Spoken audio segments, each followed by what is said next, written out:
prazer estar aqui. Pela primeira vez aqui na frente. Bom, para o estudo da noite, eu selecionei um capítulo do livro Psicologia da Gratidão, de Walter Brown, do Espírito Joana de Ângelo, que é justamente, o título é justamente esse: o ser humano perante a sua consciência, um subtítulo. Tá? E nós vamos trabalhar esse pequeno capítulo. É um livro bastante interessante, denso, profundo, e é impressionante como a Joana, com poucas palavras, ela abre um leque imenso de possibilidades de percepções. É um livro muito denso. E eu vou começar pegando um exemplo que ela nos dá aqui. No subtítulo Heranças Perturbadoras, Joana nos fala: o motorista de táxi percebeu que, ao deixar o cliente no aeroporto, este esqueceu-se de carregar a pasta que ficou no banco traseiro. Preocupado, o modesto servidor deteve-se no retorno à cidade, parou o carro, examinou a pasta e encontrou a abarrotada de documentos e de valores da moedade. Receando o desastre que o desconhecido teria, fez a volta acelerado, estacionou o veículo, correu ao terminal, recordando-se vagamente da companhia que o cavalheiro indicara, a porta do qual deveria estacionar, correu em sua direção. Com rara felicidade, encontrou o proprietário do conduto, no banhoso que acabara de fazer o check-in e parecia procurar a pasta entre as duas sacolas de compras que carregava nas mãos. Idente, acercou-se e entregou-me a maleta com todos os seus pertences. É certo que não estava feliz pela oportunidade de fazer o bem. No entanto, o passageiro olhou com certo espanto, como se houvesse suspeitado que fora ele quem tivera o seu volume.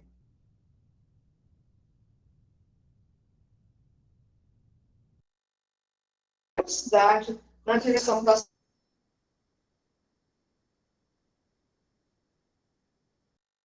sala, uma estranha sensação de angústia. Virou a cabeça, aturdido, e tomou o carro em direção à cidade. No mesmo momento em que dava partida, outro passageiro sinalizou-me que necessitava do veículo. E ele se deteve e o estranho adentrou-se. Pediu o endereço, partiu.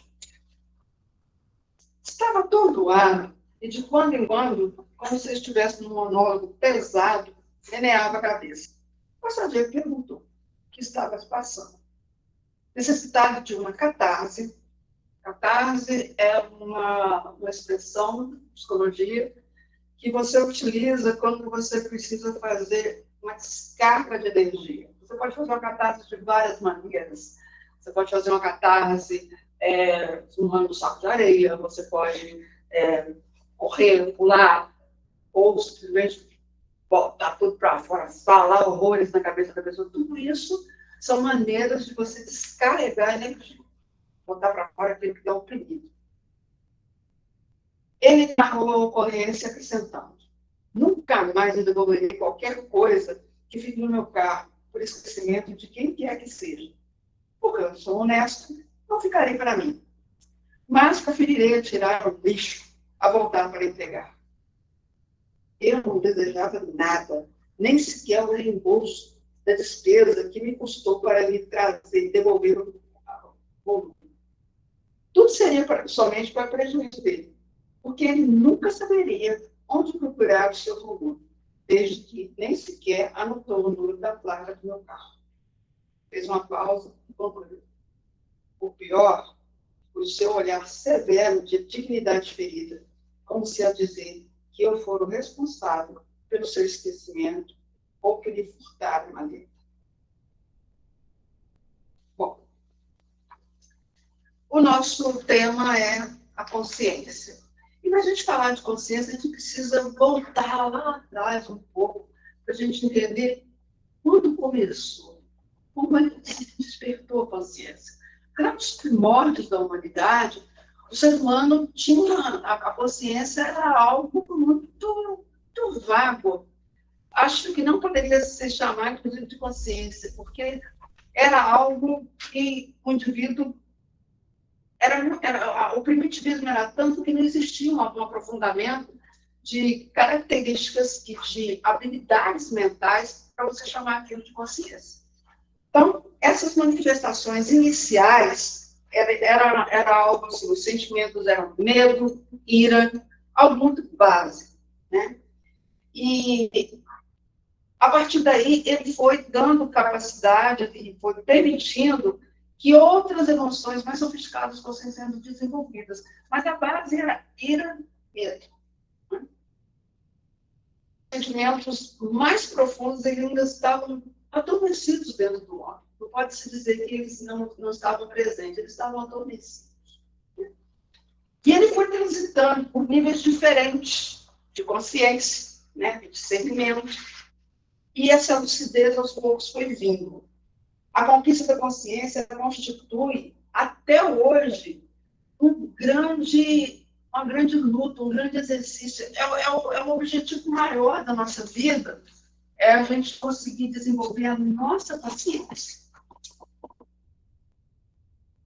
O que seria consciência? Se você for para a psicologia, e Joana trabalha muito com a psicologia junguiana, porque Carl Gustav Jung foi um psiquiatra suíço, contemporâneo de Freud, que naquela época, né, existia o curso de medicina, e dentro da medicina existia a especialidade de psiquiatria. Mas era ainda tudo muito, muito junto, não existia praticamente uma separação. A psicologia começou a ter a cor do vulto mesmo, depois de Freud. Mas Jung era contemporâneo de Freud. Eles foram amigos por um tempo. Mas eles fizeram o trabalho de Freud é maravilhoso, é muito interessante. Mas Freud era muito apegado aos seus próprios conceitos, principalmente porque a espinha dorsal da psicanálise tinha muito a ver com a questão da repressão, e a repressão ligada à sexualidade. Jung não conseguia considerar isso como algo assim tão importante. E ele era um homem interessantíssimo. Desde pequeno, ele, como criança, ele tinha sonhos, ele tinha percepções, né? E aquilo foi acompanhando ele veio de uma família de pastores, uma família muito religiosa, no interior da Suíça. Então, logicamente, esperava-se que ele seguisse esse caminho, mas ele quis fazer medicina, depois da medicina, quis fazer psiquiatria. E como psiquiatra, ele já tinha ouvido falar de Freud, ele foi atrás de Freud, apesar da psicanálise ser extremamente controversa naquela época, essa questão da sexualidade, da maneira como Freud foi colocando. Então, a quebra dos tabus e toda aquela situação daquela época, que era muito travada, então Freud chocava as pessoas. Mas ele não abriu mão do seu ponto de vista. Né? Tanto é que a psicanálise está aí até hoje, realmente tem muita coisa interessante. Até hoje, é uma grande linha de pensamento dentro da psicologia, porque a psicologia, a gente pode dizer que são muitas psicologias dentro da psicologia, porque são linhas de pensamento, são caminhos, são especialidades que a gente vai tomando. A psicanálise é uma especialidade, é uma linha. E a psicologia analítica de Jung também é uma linha. Mas Jung fez um caminho muito diferente, porque ele trabalhou muito com os sonhos, com a elaboração dos sonhos, com símbolos. Ele se aprofundou muito no estudo dos hindus, da meditação. Ele fez um caminho muito diferente de Freud, muito diferente. Então, Freud ficava maluco com ele, porque chegava na casa de Jung, às vezes ele escutava barulhos, objetos andavam, ele tinha essa capacidade, ele é um homem assim, extraordinário. Para Freud, eles trocaram correspondência durante muito tempo, foram amigos, mas romperam drasticamente, porque não conseguiam entrar em comunhão nos seus pontos de vista básicos. E um desenvolveu psicologia analítica e Freud foi para os canais. Então, essa leitura que a Jana faz é mais em cima de Jung, diferente do psicanálise. E é muito bonita a maneira como ela vai lendo e entremeando a psicologia analítica ao trabalho de consciência, no caso desse livro, a psicologia da gratidão. Então, a consciência, nós tínhamos, assim, uma consciência que era bem embrionária, ela era basicamente uma consciência fisiológica, porque era aquela consciência de comer, procriar, ter fome, sobreviver. Era algo passivo-agressivo. O ser humano, naquela época, não tinha uma elaboração mais sofisticada de nenhuma outra coisa. Mas, baseado nessa consciência inicial, fisiológica, porque a psicologia também diz que o homem é um ser biopsicossocial. Por quê? Somos biológicos, somos psíquicos e vivemos numa sociedade que trocamos experiências com essa sociedade. Há linhas de pensamento que dizem que o homem é um produto do meio. Não é só isso. A gente, como explica, sabe que não é esse. Eu ainda nem sabia disso. Nós temos uma carga herdada de outras vidas, genética, caráter, índice de herdabilidade, e por aí vai. Né? Então, essa consciência, que era bem básica mesmo, ela foi se desenvolvendo. Tudo isso causa crescer, dói. Então, o ser humano, claro, que ele, ao mesmo tempo que ele foi tendo essa consciência de outras coisas mais sofisticadas, que não era só comer, beber, dormir, procriar, caçar, ele também foi sentindo mais angústia. Que a consciência, o desenvolvimento, o crescimento, ele é algo que traz angústia, traz dor. Mas é importante, faz parte do nosso processo. Né? E esses instintos foram desenvolvendo, aí começou a desenvolver mais instintos de conservação, né?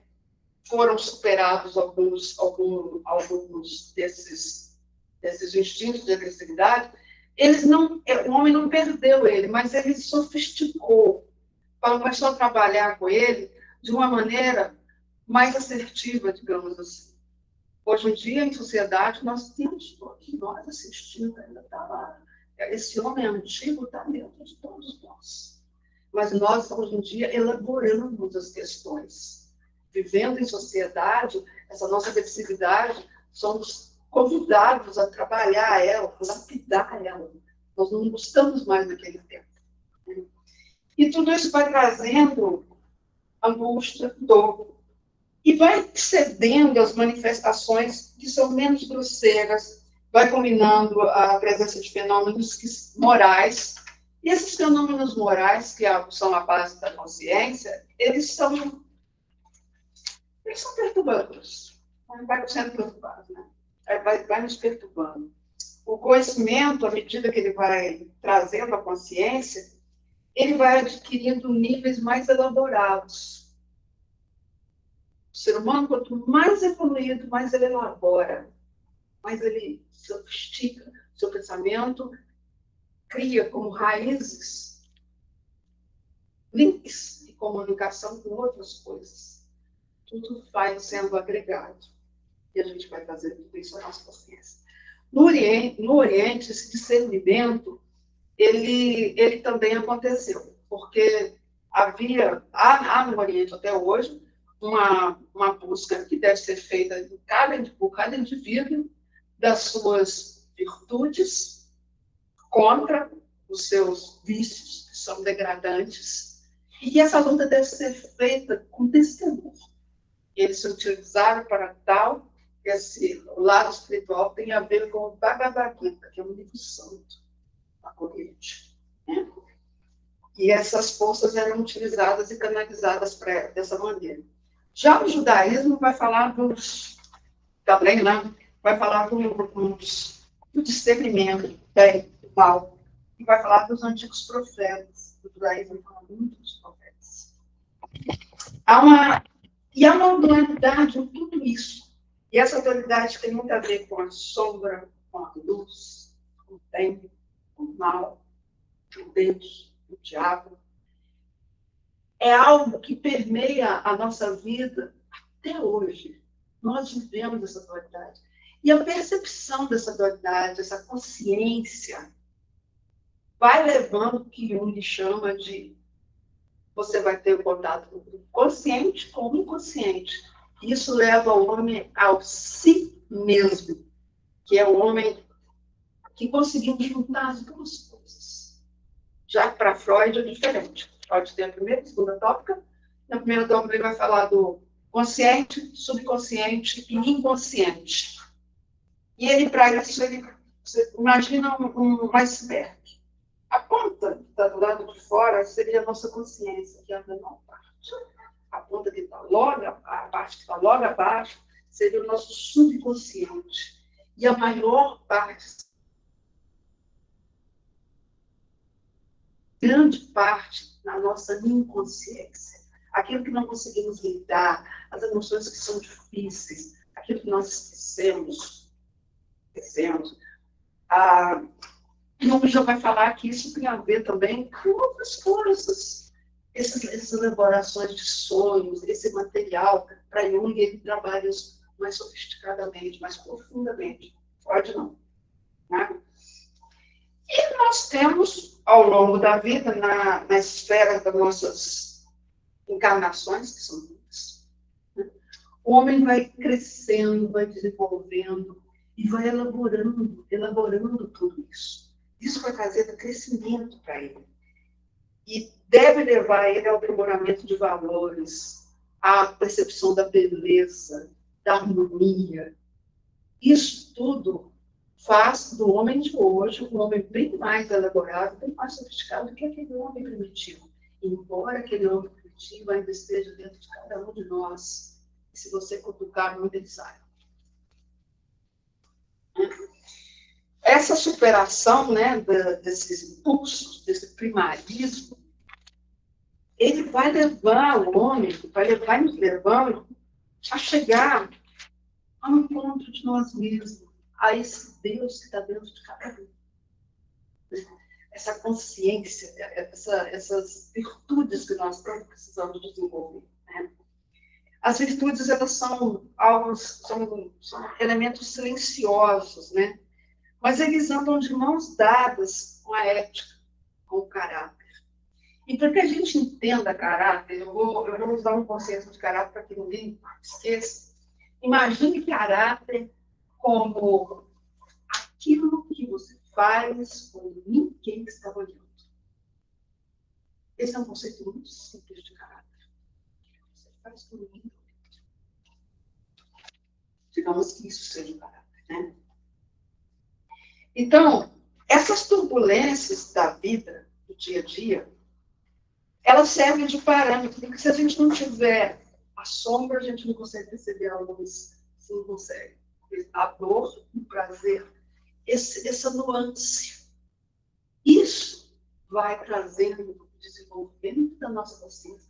Nós precisamos disso. O homem encarnado vive em função de elaborar e desenvolver. Ele traz na bagagem da sua vida, da sua história, muita coisa.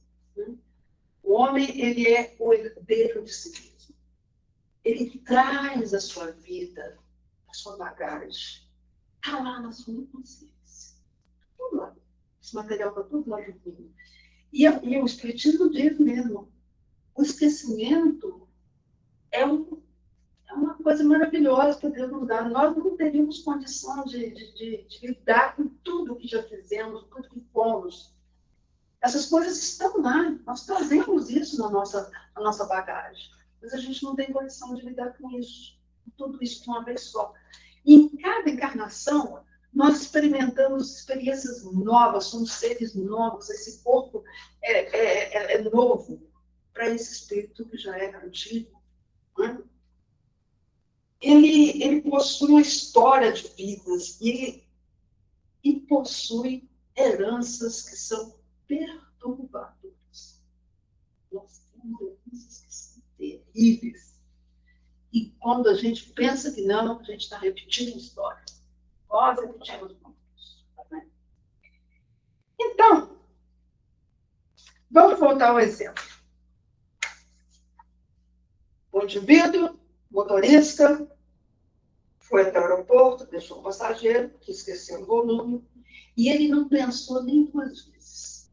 Deu a volta, foi lá correndo para devolver o volume. Então, trata-se de um indivíduo com um certo valor de consciência já desenvolvido, porque muitas pessoas poderiam dizer assim, achado não é roubado. Tem gente que fala isso, que faria isso. Eu não roubei. Eu não roubei. Não tem, a minha consciência não me pesa. Pronto. Isso estaria justificado para ele. Mas esse indivíduo, do exemplo da Joana, não. A Joana disse que ele não pensou duas vezes. Virou o carro, foi lá e entregou. Isso mostra que é um ser humano com nível de consciência bastante desenvolvido. Muito bem. Mas ele chegou lá, feliz da vida por estar fazendo essa promoção. O indivíduo que recebeu não recebeu. Inclusive, ficou bem chateado, achando que tinha roubado. E ele saiu de lá bem chateado. O que o Evangelho falaria sobre isso? Vamos lá. O Evangelho, né? Evangelho segundo o Espiritismo, estamos no capítulo 13, tá? Item 19. Benefícios pagos com a ingratidão. Que foi o caso lá do senhor Osmar. Que pensar das pessoas que, tendo seus benefícios sido pagos com a ingratidão, não fazem mais o bem com medo de reencontrar ingratos? Porque ele diz, eu não vou devolver mais nada para ninguém. Vou jogar fora, rebolar dentro do vaso do lixo. Nunca mais, não vou passar por isso. Saiu de lá bem chateado. A resposta. Essas pessoas têm mais de egoísmo do que de caridade. Desespero também, eles não aliviam. Porque não fazer o bem, senão para dele receber sinais de reconhecimento, é não fazê-lo com desinteresse. E o benefício desinteressado é o único e agradável a Deus. Também são orgulhosas porque se comprazem na humildade do beneficiado. Esperava do outro pensasse. E foi bem assim, né? Que vem depositar reconhecimento aos seus pés. Aquele que procura na terra a recompensa do bem que faz, não a receberá no céu. Mas Deus terá em conta aquele que não a procura na terra.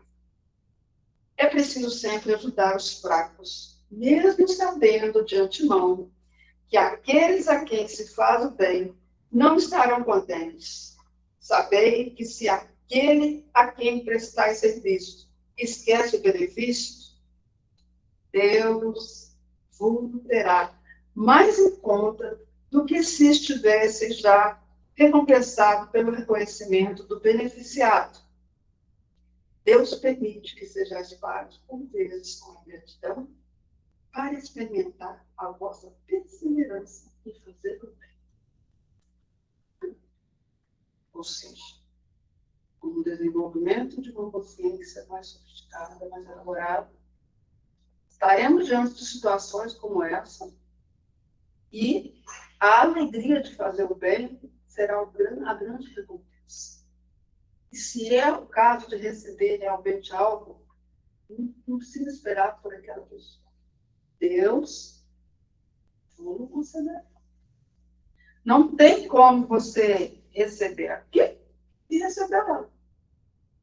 Se você quer receber aqui, muito bem. Mas tá, vamos chegar lá, não. A contabilidade cósmica já está fechada. Você não vai receber de volta. Então, é importante pensar sobre isso. Né? Muito importante. Madre Teresa tem uma frase, eu até anotei, que eu acho que bonita dela. O bem que você faz hoje pode ser esquecido amanhã. Faça assim mesmo. Veja que, ao final das contas, é tudo entre você e Deus. Nunca foi entre você e os outros. Porque nunca é. Não é entre nós e os outros. E se você pensar bem, hoje em dia nós temos o fenômeno das redes sociais. Então, as pessoas fazem alguma coisa e vão lá e postam. Posta isso, posta aquilo. Está no restaurante, posta. Deu comida para um pobre, posta. E você fica. Né? Todo mundo quer like. Tudo bem, você vai ficar com os seus likes aqui. Se não der like, não é assim. Você escolhe. Essa necessidade que muitas vezes nós que somos todos, temos de receber a beneficência já imediata, você vai ficar com um pouco bons olhos do outro lado. É bom você pensar sobre isso. É importante que a gente lembrar desse exemplo que foi dado pelo Chico, justamente para você saber. Nada é em vão. E nada é entre você e o outro, como diz Maria Teresa. É sempre entre você e Deus. Né?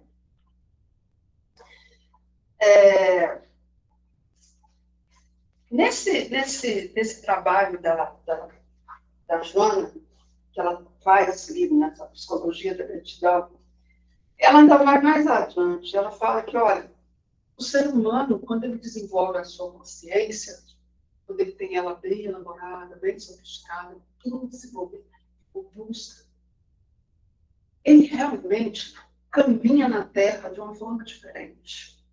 E, principalmente, tudo isso leva a um sentimento de gratidão. Gratidão por cada vida, gratidão por você ter pernas, gratidão porque você tem levantou da cama hoje sozinho, preciso de quem para te ajudar? Outro irmão do irmão, né? Pensa bem, coisa maravilhosa. Você tem um corpo que te obedece, né? Você não precisa de ninguém para nada. Tudo isso vai levando ao desenvolvimento de virtudes, muitas virtudes. O ser humano pleno, consciente, é aquele na qual a sua consciência, as informações transitam de cima para baixo, de baixo para cima, tranquilamente. Há uma leitura, uma percepção que vai além. Há um sentimento de preenchimento mesmo da sua alma, da sua maneira de olhar para o mundo, de encarar as coisas. É o nosso grande objetivo de todo mundo. É claro que nós, como seres encarnados que somos, que ainda estamos muito perfeitos, ainda estamos nesse caminho, mas é um caminho que a gente está construindo. Nós estamos nesse caminho. É um caminho difícil. E ela coloca as grandes tragédias, as coisas que nós passamos na vida, elas são importantes para poder elaborar, para que nós tenhamos parâmetros para olhar as coisas. A consciência vem disso aí, dessa comparação, dessa percepção. Ela é algo que vai nos colocando o que nós temos lá dentro. E para ficar fácil também para vocês não esquecerem que é a consciência, pensem em consciência como o quanto que você tem de Deus dentro de você. Simples assim. É um conceito metafísico. Não pertence a nenhuma da teoria de Jung nem de Deus. É um conceito que você deve guardar para você. Quanto você tem de Deus dentro de você. Quanto você coloca de Deus nas coisas que você faz. Quanto você coloca de Deus no que você recebe, no que acontece, no que você não consegue também. Porque muitas vezes nós não conseguimos, porque Deus entende que nós ainda não estamos prontos, nossa consciência não está pronta para aquilo ali. E às vezes Deus nos diz, ainda não. Então é muito importante que a gente pense nesses conceitos. Pense no caráter, não esqueçam mais, como algo que você faz quando ninguém está olhando, e com a consciência, como quanto que você tem de Deus dentro de você. Era mais umas reflexões que eu tinha que fazer com vocês hoje. Espero que vocês tenham gostado. Se tiverem dúvidas, queiram perguntar, temos ainda bastante. Uns minutinhos aí.